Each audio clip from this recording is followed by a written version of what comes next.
that's where we notary's house is. I don't remember any Plaza Walt Disney or Plaza Mickey Mouse. I think that the Mojacar people are unfairly criticized for trying to profit or somehow to find some sort of advantage to the story. I didn't find that at all. I found them all very, very sweet, lovely, and enjoying their lovely corner of Spain.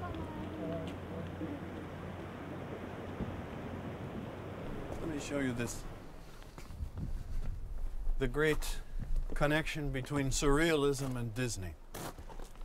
Humpty Dumpty sat on a wall. Only Dali could do all of that with those pitchforks. Incredible. When he came to visit here, he visited and was accompanied by John Peter Moore, who was the Dali secretary at the time. And Moore told me something that really astounded me. He said that Disney spoke some Spanish. Well, I know from my family, my mother always told me that Disney never spoke Spanish. So here we have another mystery of, did Walt learn some Spanish? I can only say that there was a very interesting anecdote. When Bob Thomas, who was his official biographer, asked him about this, directly, point blank to Walt, and he asked him, Walt, were you born in Spain? He answered in Spanish, "Quién sabe?" Well, last time I saw Walt, well, I was a small boy, of course, and he was in front of me. We were eating together. I was with my mother on my side in Hawaii. It was he always had the executives bring their families with them to have a family atmosphere. Yeah. And all he could talk about was Spain and Cuba, because my mother was from Cuba. It's a funny thing that my last memory of Walt Disney is him talking about Spain.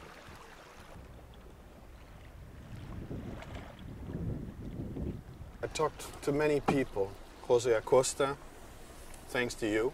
And he was a fascinating interview because he remembered the night when his uncle, who was the village priest, came back and said, guess what?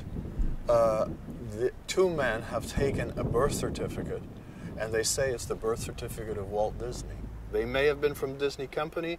They were most likely FBI agents or somehow attached to the embassy, the U.S. Embassy in Madrid.